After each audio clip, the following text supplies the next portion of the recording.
Dobry. Dzień dobry tym wszystkim, którzy będą oglądali to później.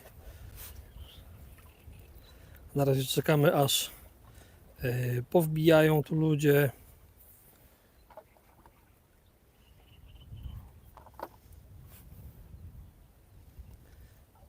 No dobra. W międzyczasie tak, co, gdzie jesteśmy, co robimy? Jak ktoś oglądał live u Adama, to już wie. Jesteśmy na łowisku, na zbiorniku Jaraczewo. To jest sztuczny zbiornik na rzece Obrze. Olbrzymia populacja karasi i wzdręg. Tak na potwierdzenie. Wydawało mi się, że tutaj karasi jest więcej, ale chyba po dzisiejszym dniu stwierdzę, że chyba wzdręg jest więcej. A przynajmniej są bardziej żarłoczne. Jesteśmy z Michałem, przygotowujemy kolejny film z takiej serii filmów treningowych przed Grand Prix Polski federowym. Tym razem właśnie zbiornik Jaraczewo w najbliższą sobotę i w niedzielę. Tutaj będą zawody Grand Prix Polski. No i to jest taki mój pierwszy trening na tym łowisku, a towarzyszy mi Michał z kamerą. Później Michał to ładnie wszystko zmontuje i będziecie mogli na kanale Preston Innovations Polska obejrzeć. Tutaj mamy tak, Michał Koreń, witam ponownie i Michał napisał, słychać i widać, mówię na zaś. O, No, jeszcze nie super, będę dziękujemy, dziękujemy. To jeśli ktoś nie wiedział o tej serii, to zachęcam do obejrzenia relacji z zawodów Grand Prix Polski ze Szczecina, która już od jakiegoś czasu jest na kanale Preston Innovations Polska na YouTubie. A w ten piątek wchodzi kolejny film z tej serii, to jest relacja z treningu przed zawodami w Wilczej Woli. Też zapraszam. Przestało wiać, nie? Na Tak, chwilę. właśnie teraz przestało wiać, jak widzicie, zrobiło się spokojnie i cicho. Paweł Lewczuk, witam. Witamy. Dzień dobry. Piotr Ingielewicz, witam połamania. Cześć Piotrze, dzisiaj gadaliśmy o Tobie. Słuchajcie, myślę, że będziemy dla Was dostępni jakieś 40, może 45 minut. W tym czasie postaramy się odpowiedzieć na wszystkie Wasze pytania, więc jeżeli macie jakiekolwiek pytania, śmiało piszcie je w komentarzu.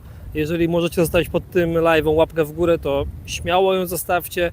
I jeżeli macie chęć udostępnić ten live dalej, żeby dotarł do większej ilości osób, to się oczywiście nie obrazimy.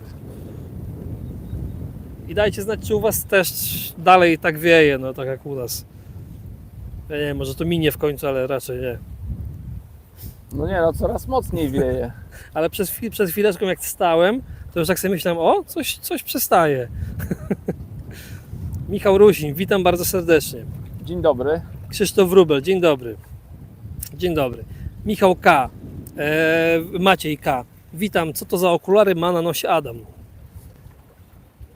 No to są najnowsze okulary Prestona, to jest Inception, Chyba Ignition, czy Albo Inception? Ignition. Kurczę, ja do nazw nie mam pamięci, ale to chyba w nowościach drugich. Czekaj, pierwsze były jakie nowości? Lutowe, marcowe? Chyba w marcowych, nie? W marcowych nowościach były dwa rodzaje okularów. Właśnie były te z takimi soczewkami. Tymi Blue? ciemnymi powiedzmy i te niebieskie. Tak. Michał Koreń, przepraszam. Czy Adam, miałeś już w rękach nowe wędki Dura? Nie miałem. Nie miałem, więc nie mogę ani nic dobrego, ani nic złego o nich powiedzieć. No ale znając tam konstruktorów z Prestona, myślę, że to będą fajne wędki i z tego co się orientuję, to chyba za dobre pieniądze, bo to takie będą z budżetowej serii, tak mi się wydaje. Tak, my na kanale na pewno kilka filmów o tej serii wędek Dura zrobimy. Myślę, że pierwszych takich filmów to można się spodziewać jakoś w lipcu. Jeszcze do naszych rąk to nie trafiło. Jeszcze nie. Grizzly, jaka metoda na łowienie? O, nareszcie karaś. Łowimy na feder klasyczny, taki najprostszy zestaw.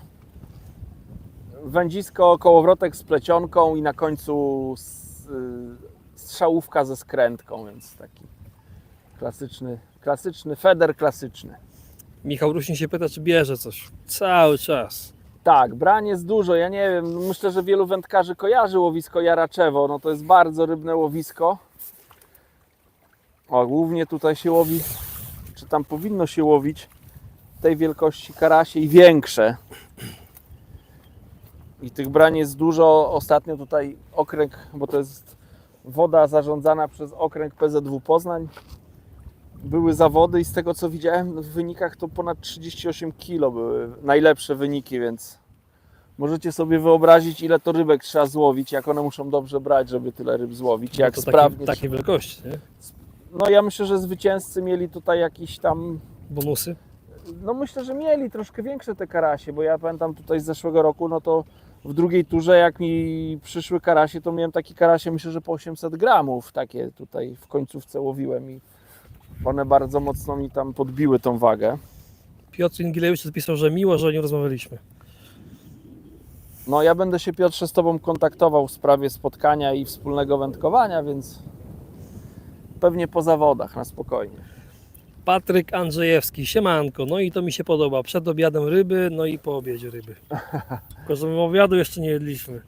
Tak, nie mówcie o jedzeniu, bo mnie trochę skręca, ale jest git, no, jest fajnie, nie narzekam. Ja muszę jakiś pierwszy McDonald's po drodze odwiedzić. Nie, to ja elegancką kolację w hotelu zjem. No, ja wczoraj miałem. Elwir Dziędziela. Witam prezesa i prezesa. Dzień dobry. Dzień dobry. Paweł Lewczuk. Jak nastawienie przed GP? Na razie to tak muszę powiedzieć, że jestem trochę zbity z tropu, bo jadąc tutaj i mając w głowie to, co się działo rok temu, liczyłem, że tu będzie takie szybkościowe łowienie karasi, a na razie te karasie to tak wydaje się, że nie są takie bardzo chętne do współpracy. Dużo bardziej chętne, przynajmniej w tej strefie, są wzdręgi, więc... Stanisław Janaszek pyta, jaka wędka i czy to jest PZW czy komercja? To jest łowisko PZW, to jest łowisko zbiornik Jaraczewo, koło Jarocina, woda PZW Poznań. A wędka jaka była tam pytanie, tak? To jest Supera X, akurat teraz mam model 11-stopowy, czyli 3,35 do, nie pamiętam ilu, 45? 45 gramów. Subro Games, Siemson. Siemson? Siemson. Pęcisław, cześć. Cześć. Elwir Dziędziela. Czy na zawodach uciekacie z platformą maksymalnie do przodu, czy są jakieś ograniczenia? Oczywiście oprócz długości nóg. To zależy od organizatora. Akurat tutaj w zeszłym roku, z tego co pamiętam, to było tak, że pozwolili organizatorzy wchodzić mniej więcej do głębokości 40 cm. Tak do, powiedzmy, do kolana na wysokość wysokich kaloszy. Chodziło o to, żeby dobrze rozłożyć siatkę w wodzie, żeby nie było tak, że będziemy stali tam na piachu, wrzucimy siatkę do wody i siatka będzie w połowie zanurzona, jeszcze fala, przy takim wietrze fala tą siatkę gdzieś tam wsunie na brzeg, czy przewróci i wszystkie ryby po ważeniu będzie można zutylizować. Więc tutaj jest dobrze, bo można wejść do wody i mądrze tą siatkę ułożyć. Michał Rusin pyta, jaką największą rybę złapał Adam? No dzisiaj to miałem... Dziś chyba, nie? No dzisiaj. Nie wiem ile ten karaś miał. No to był karaś i no ponad pół kilo na pewno. A ile miał to tak dokładnie nie wiem, bo nie ważyliśmy. Wszystkie ryby od razu wypuszczamy. Łowisko no kill, jest tylko na czas zawodów dopuszczone używanie siatki. Tak to trzeba łowić bez siatki, więc wszystkie ryby tylko robimy fotkę, ewentualnie Michał nagrywa i wypuszczamy. Stanisław Janaszek pyta, jakim towarem łowisz? O tym wolałbym nie gadać. Tak jak wspomniałem, to jest trening przed zawodami, więc po zawodach można coś tam poopowiadać, natomiast przed zawodami wolałbym o tym nie mówić. Pęcisław, dostałeś powołanie do reprezentacji Polski pierwsze, czy to już kolejne? Czyli pierwszy raz? Do kadry federowej pierwszy raz dostałem powołanie. To jest moje pierwsze powołanie do kadry. Na razie jestem w kadrze papierowej. No to jest pożądany karaś na tym łowisku. To jest wielkość taka, jaką chciałoby się tutaj łowić.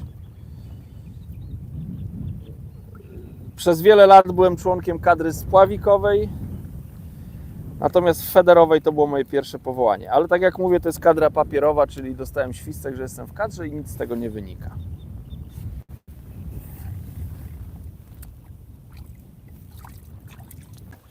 Chyba wyczerpałem odpowiedź. Michał Rusin pyta, od kiedy łowisz? Chyba ogólnie, nie? Ogólnie, kurczę, no ponad 40 lat, myślę, że nawet ze 41-42 lata łowię ryby. Radek Pszczoła, pozdrawiam i powodzenia w weekend.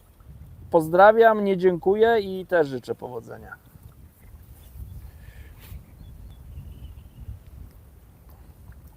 Tutaj mamy pytanie dotyczące kultowego tekstu w polskiej kinematografii wędkarskiej, czyli czy to prawda, czy karasie jedzą stolec? Tego nie wiem, bo nie próbowałem, nie sprawdzałem, więc nie jestem w stanie odpowiedzieć na to pytanie. Radek Pszczoła, pozdrawiam, powodzenia w weekend. A to już czytałeś chyba. A tak? Oj. No ale to jeszcze To raz. jeszcze raz, dziękujemy. Pozdrawiamy, dziękujemy, czy nie dziękujemy i też powodzenia życzę. Pędzisław pyta, no i co dalej z tą kadrą? Kadra wygląda w ten sposób, że na podstawie wyników, teraz dwuletnia jest klasyfikacja, do tej pory była klasyfikacja z ostatnich, kurczę, nie chciałbym przekręcić, ale chyba 12 tur, z ostatnich 12 chyba tur była ustalana klasyfikacja, 9 zawodników się tak jakby automatycznie z tej listy łapało do kadry, plus chyba był mistrz Polski, o jest kolejny karaś, był mistrz Polski i 2 zawodników nominował trener. Więc jak można policzyć, ta kadra liczyła 12 osób. To jest tak zwana szeroka kadra PZW, każdy dostaje powołanie. No i z tej kadry trener, już to jest indywidualna decyzja trenera, wybiera drużynę, która będzie reprezentować Polskę na Mistrzostwach Świata. To znaczy w tym roku już te Mistrzostwa Świata były. No i ja do tej drużyny się nie załapałem, więc dlatego mówię papierowa, bo dostałem papierek i tylko tyle.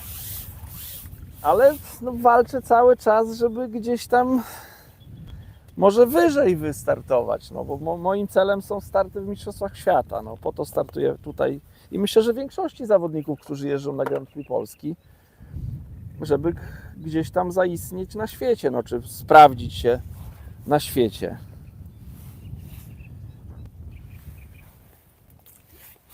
A na razie, no nic z tego na razie nie wynika. No, dostałem satysfakcję tylko, że jestem w kadrze i już. Kamil Grygiel, witam ponownie chłopaki. Dzień dobry. Elwir, dzień działa. Musiałem zrezygnować ze startów w Grand Prix Polski i z każdym takim filmem coraz bardziej żałuję. Życie, połamania w sobotę i w niedzielę.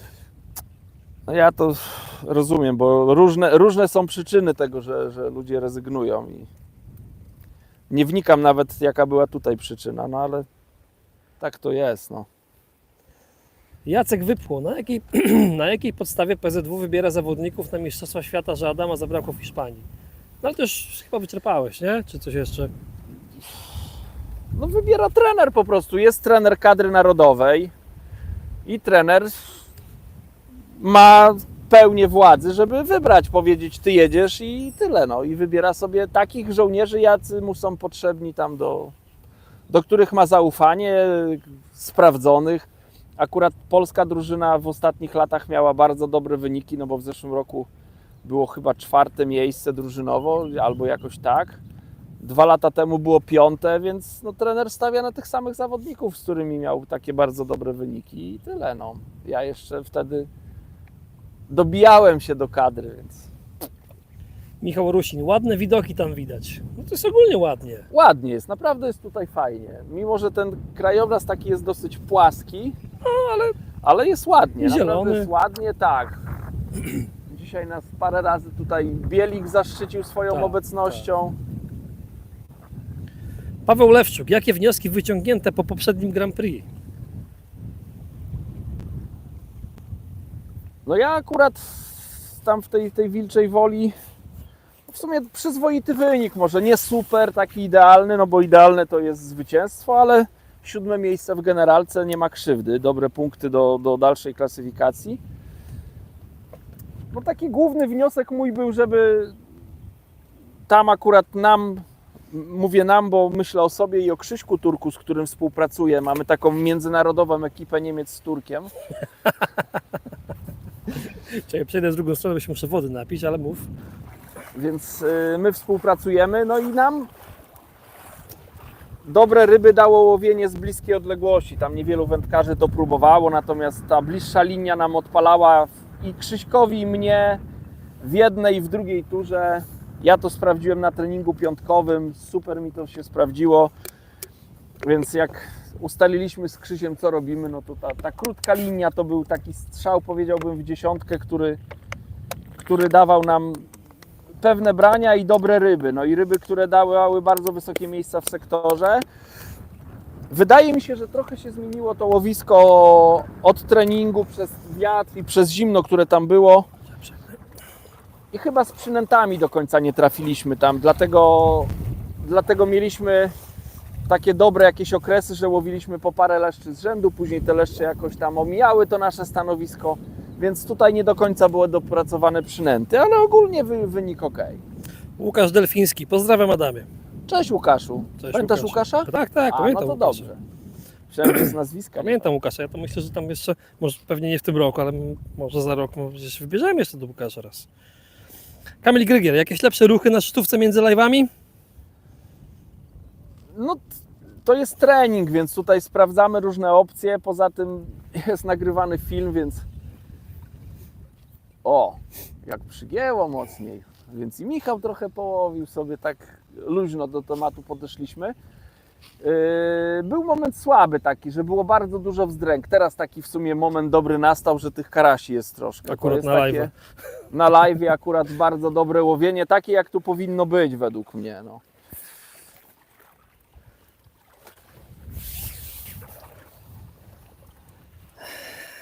Nie wiem jaka to średnia rybek jest, bo będę musiał przeważyć je jutro, pewnie po treningu zważymy i zobaczymy jaka to średnia ryb, ale brania są regularne, dobre, pewne, więc jakby tak było na zawodach, to chyba bym się nie obraził.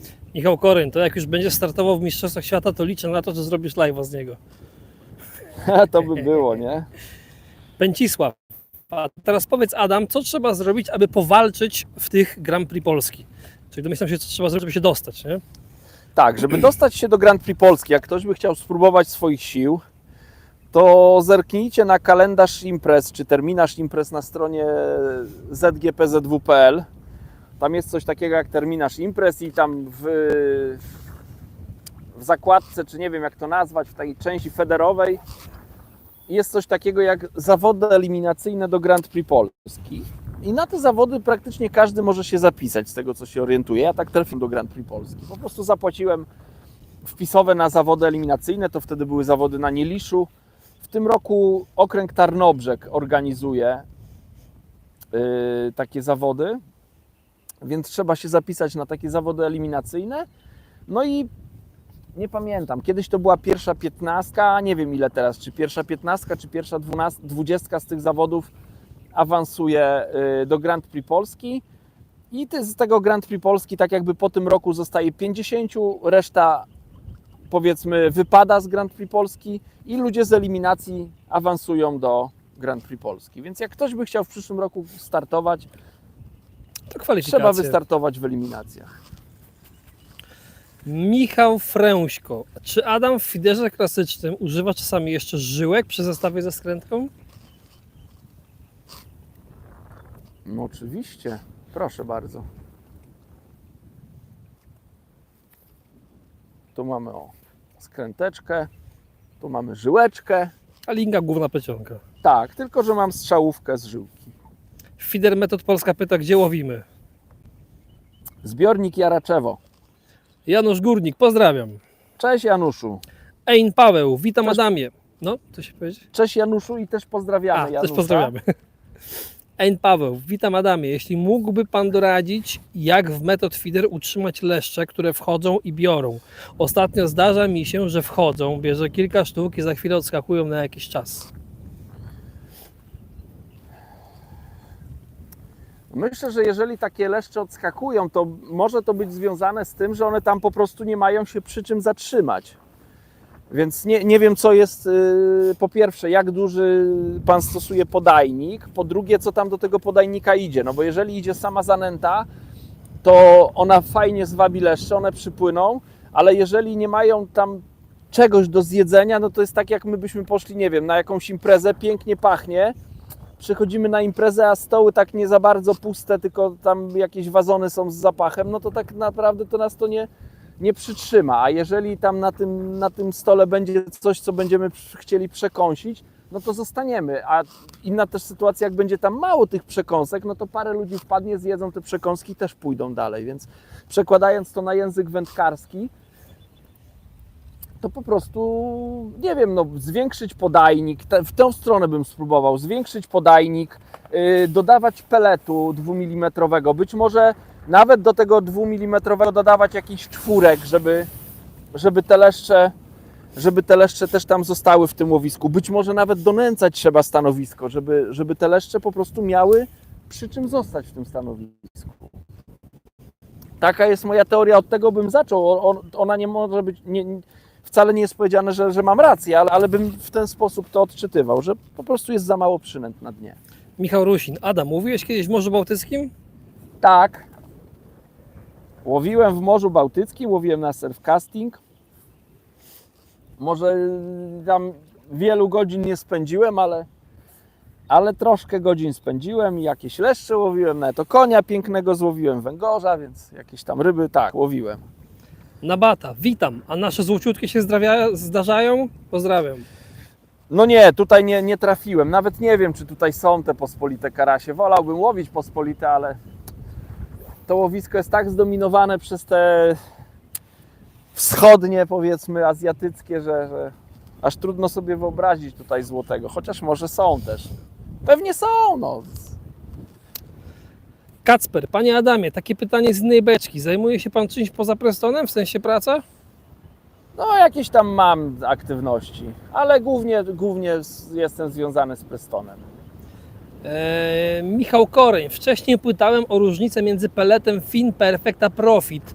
Doczytałem, że że Fin Perfect jest mniej tłusty i bardzo szybko pracujący, a Profit jest bardziej tłusty i ma więcej białka i wolniej pracuje. No wolniej pracuje, pewnie chodzi o ten czas rozpadu tego peletu. No to dziękuję za informację, to wie pan więcej ode mnie. Michał Rusin, fajną masz bluzę i czapkę, Adam.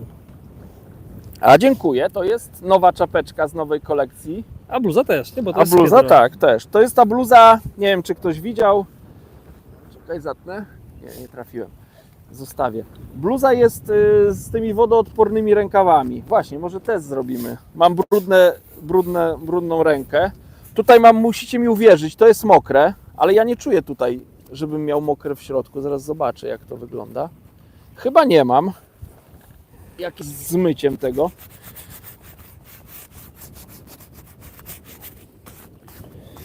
Chyba nawet nieźle to wyszło. Mam tu jakiś ręczniczek w miarę suchy, więc się wytrę.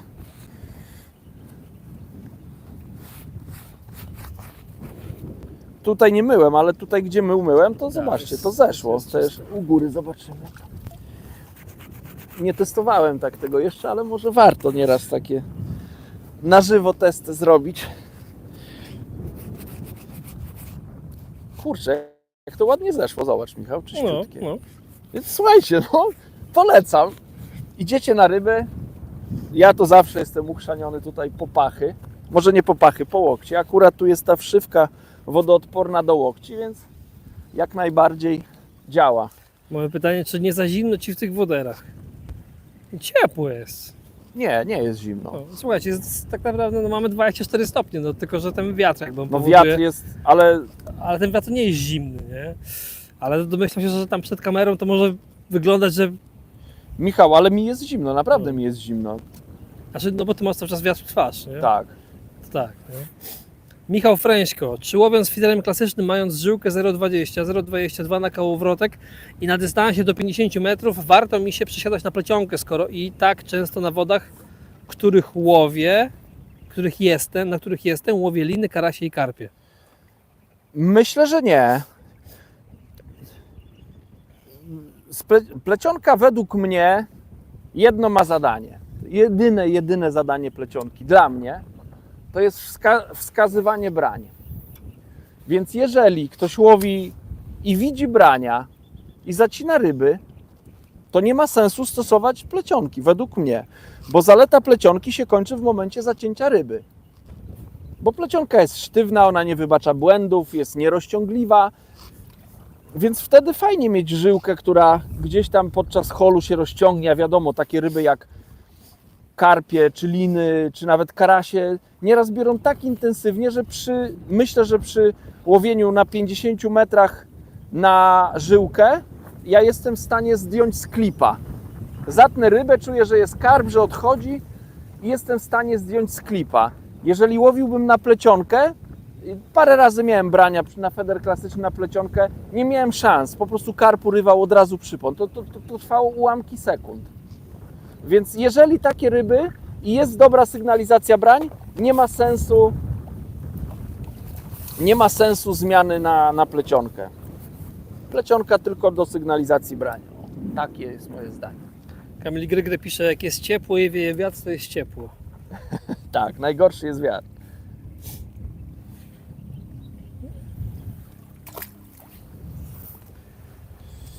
Michał Rusi, mój imiennik Ciebie kameruje, Adam. Tak. Tak jest. Jakiś dobry kołowrotek do dystansu do kija 4,20 do 300 zł.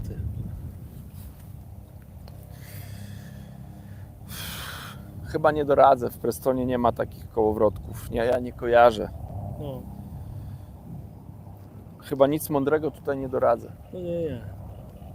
Ewentualnie gdzieś jakiś z drugiej ręki, nie wiem ile w przecenie i nie wiem do jakiego też dystansu, ale można szukać Extremity, to co ja łowię, to jest Extremity 520, można szukać 620, ale to ja wiem, no to taki dystans powiedzmy do tego 70, może 80 metra, jak ktoś chce dalej łowić, no to raczej jeszcze większy młynek, a w ogóle jeszcze większy, to im większy, tym lepszy do dystansu.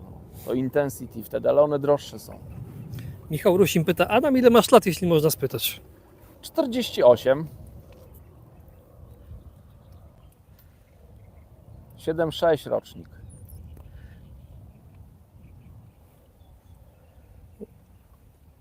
Tutaj mamy komentarz, który przeczytam. Odnośnie pytania odnośnie tego kołowrotka.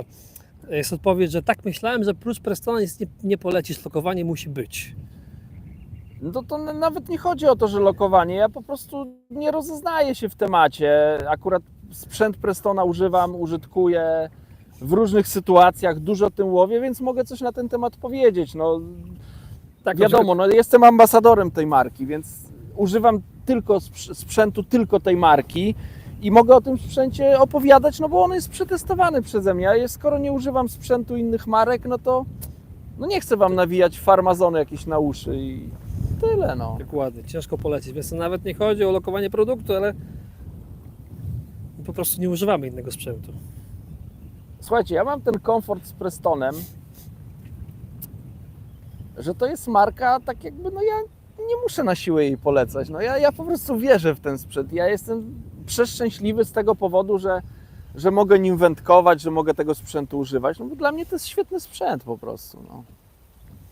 I też zachęcam ludzi, czy prezentuję różne rzeczy z wiarą w to, że ktoś jak to kupi, to będzie też szczęśliwy, tak jak ja jestem szczęśliwy na rybach, a uważam, że no to nasze życie powinno się składać z takich drobnych przyjemności, żeby jak jedziemy na ryby, żeby wygodnie sobie siedzieć, żeby łowić fajnym sprzętem, żeby się nie denerwować, że nie wiem, no siedzimy na wiaderku i nas tyłek boli, czy nie wiem, łowimy kołowrotkiem, który się zacina, albo który wciąga żyłkę, albo nie wiem, plącze się, no różne inne rzeczy są, czy wędka, która ma słabą akcję podczas holu i tak dalej, no więc...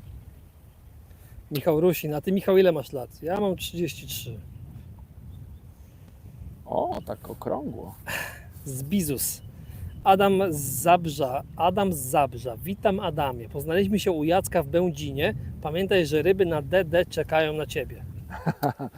Cześć Adamie, pamiętam, fajna wizyta, fajne spotkanie, bardzo miło i ja pamiętam o tym i dobrze, że Michał tutaj jest. Michał, jedziemy na DD. Tak, potwierdzam. Więc bardzo chętnie, ja się będę odzywał, mam telefon zapisany, więc bardzo chętnie. Potwierdzam, będziemy w tym roku na DD, ale więcej szczegółów nie zdradzimy, bo zobaczycie live'a.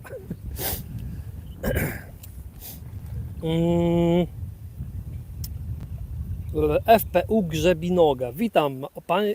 Pytanie odnośnie Grand Prix Polski na Wilczej Woli. Wspomniał Pan, że nie do końca trafił Pan z przynętami. Można rozwinąć temat?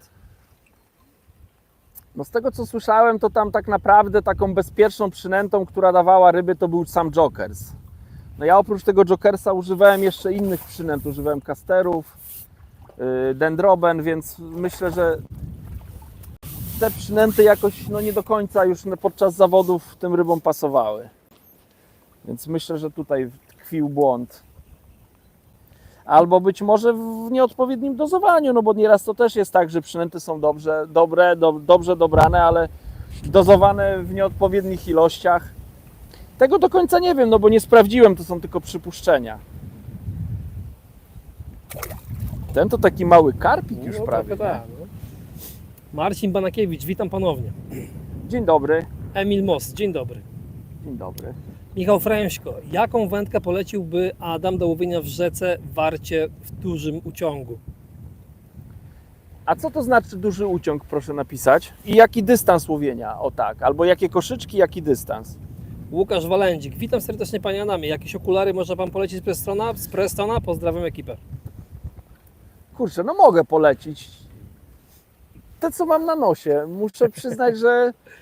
Ja nie wiem, czy Ty, Michał, pamiętasz, jak mi pokazałeś te okulary, tak mówię, że ja mam ten stary model, nie potrzebuję nic nowego.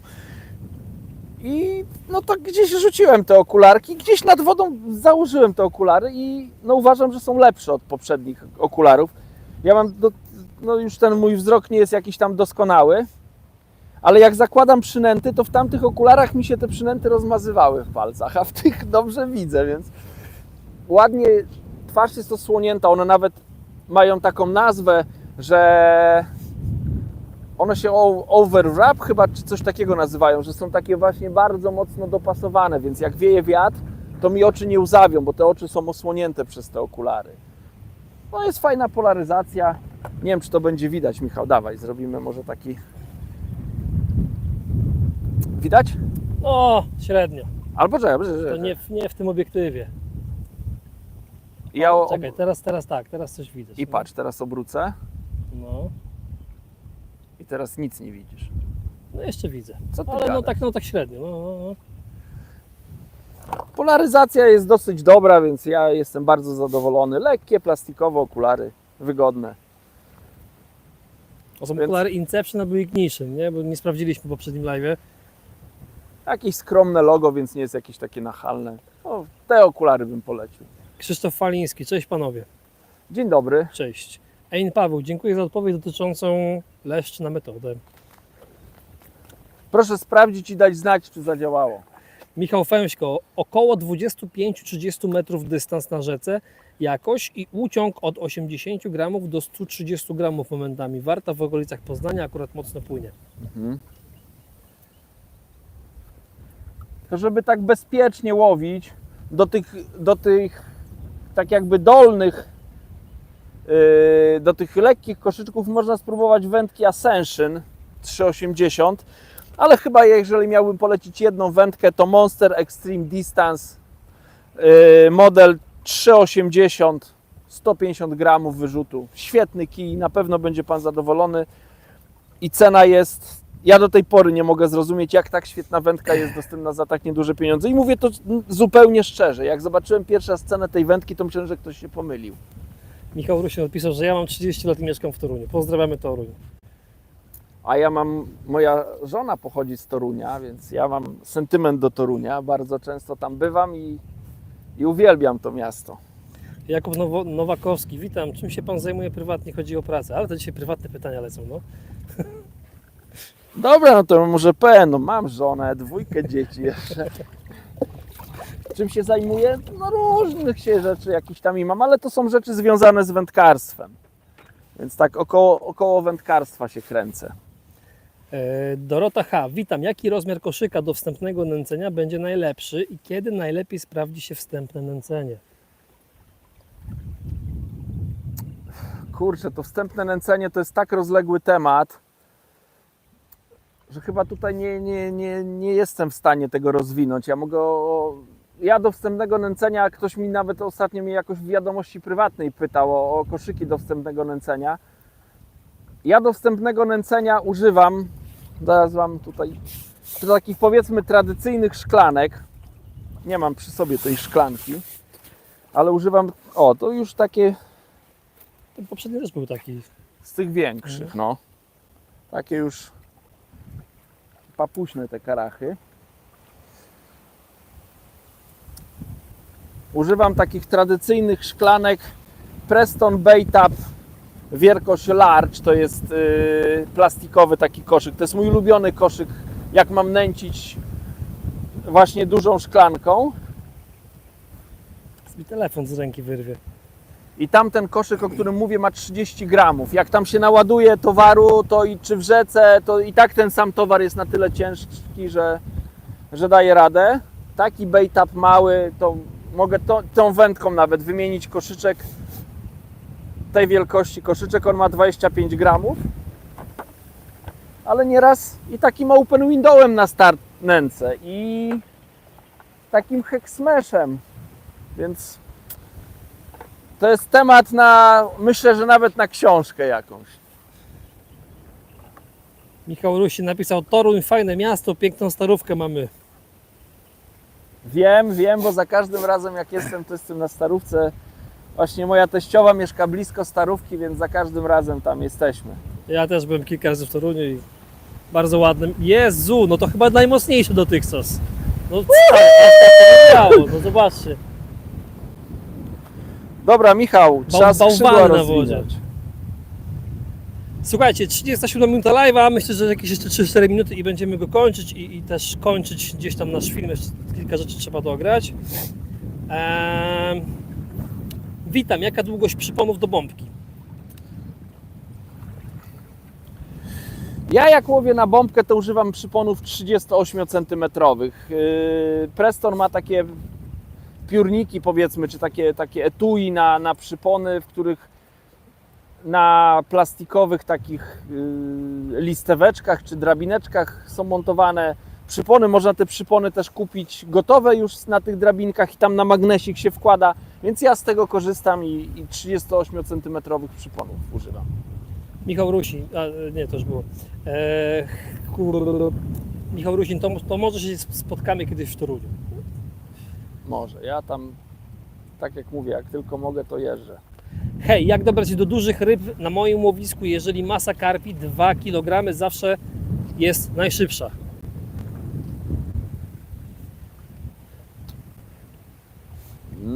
No na pewno trzeba spróbować selekcji przynętą, czyli spróbować zastosować jakąś taką przynętę, która no, będzie niedostępna dla tych małych karpi. Nie wiem też jakie łowisko i jak duże są duże karpie, ale myślę, że takim ciekawym sposobem, wartym uwagi, to jest spróbowanie zapolowania na...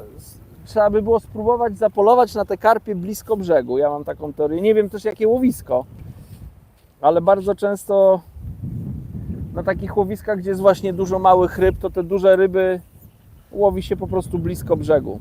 My mamy taki film na kanale, on się nazywa Jak złowić największe karpie w łowisku albo ryby w łowisku, coś takiego. Tak.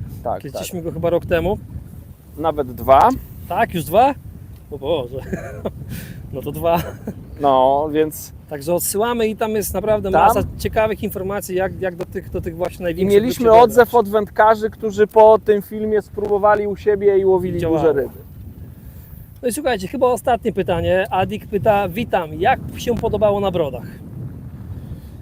Ja jestem zauroczony tym łowiskiem i na pewno będę chciał tam przyjechać.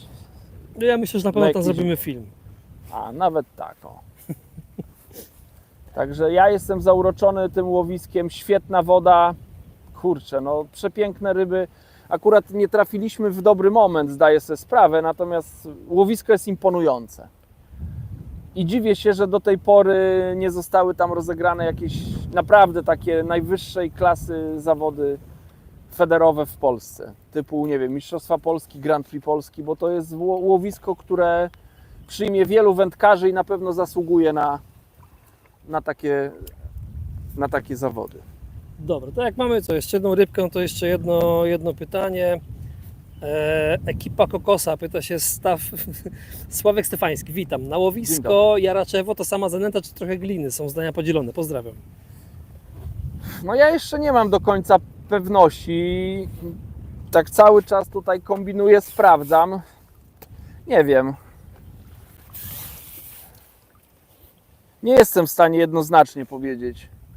W zeszłym roku używałem gliny, w tym roku zobaczymy co to będzie, czy będę używał, czy nie. Będzie Pan kiedyś łowić w Grębowie przystanek Stawy? No pewnie kiedyś tak, parę razy byłem tam w Grębowie, nawet w zeszłym roku byłem w Grębowie, łowiłem. Też bardzo ciekawe, dystansowe łowisko, ale też takie, które daje ryby blisko brzegu, więc też bardzo lubię tam łowić, chociaż mam daleko, więc rzadko bywam. Seba, cześć Adam, Paweł Leszczuk, powodzenia w sobotę, niedzielę, życzę wygranej. Cześć, bardzo dziękuję, dziękuję i też życzę powodzenia. I już naprawdę ostatnie pytanie, Dorota H. Jaki hak pod ochotkę na leszcza? Ojeju, ale mam pytania takie z tych niełatwych. Znaczy ja rozumiem, że ktoś zadał to pytanie, a ja chciałbym tak odpowiedzieć, żeby mnie znowu jakieś bajki długie nie opowiedział, bo tak naprawdę to zależy od tego, no jak duże są te leszcze i ile tych ochotek się na haczyk zakłada i jak one biorą. Zdarzało mi się na przykład łowić leszcze na haczyk numer 10 i zakładać 10 ochotek na ten haczyk, więc to bym polecił, że to jest haczyk na ochotkę, na przykład haczyk N20 z Prestona. To jest świetny haczyk do takiego łowienia, ale oj, coś myślałem, że mi z klipa pociągnie. Ale też zdarzało mi się łowić na haczyk typu numer 20, o, spadła ryba, zakładać, nie wiem, 2 ochoteczki albo 1 ochotkę, więc jeżeli jeden miałbym wybrać, no to chyba numer 16 N20 na przykład i wtedy można założyć na niego i 2 ochotki, i 5 ochotek, i 7. Dobra, dzięki, że byliście na tym live'ie. W piątek premiera nowego filmu z Grand Prix w Wilczej Woli. Tam dla spostrzegawczych była już informacja na YouTubie, że premiera będzie. Na chwilę została zdjęta, ale jutro wróci ponownie. Także zapraszamy Was serdecznie na ten film. No i co, żegnamy się z Wami. Dziękuję, że byliście. Dziękujemy za pytania. Tak, bardzo dziękuję, że byliście, że zadawaliście pytania, że interesujecie się w ogóle moją osobą i dziękuję za dobre słowa dotyczące startów w zawodach. No ja się będę starał i mam nadzieję, że te życzenia jeszcze tak mnie troszkę tutaj podgonią do lepszych startów. Może trochę prywaty też zapraszam na mój kanał Adam Niemiec Fishing na YouTubie. Niedawno wszedł właśnie film z ostatnich zawodów. Nie, z ostatnich to nie było zawodów. Czekaj, Z Grand Prix w Szczecinie. Z Grand Prix w Szczecinie, więc jak ktoś nie widział, to zapraszam. No nic, dziękuję i do zobaczenia. Dziękujemy bardzo i do zobaczenia. Jak macie jakieś pytania jeszcze po tym live'ie, to śmiało piszcie w komentarzach, na pewno w wolnej chwili odpowiemy. Trzymajcie się.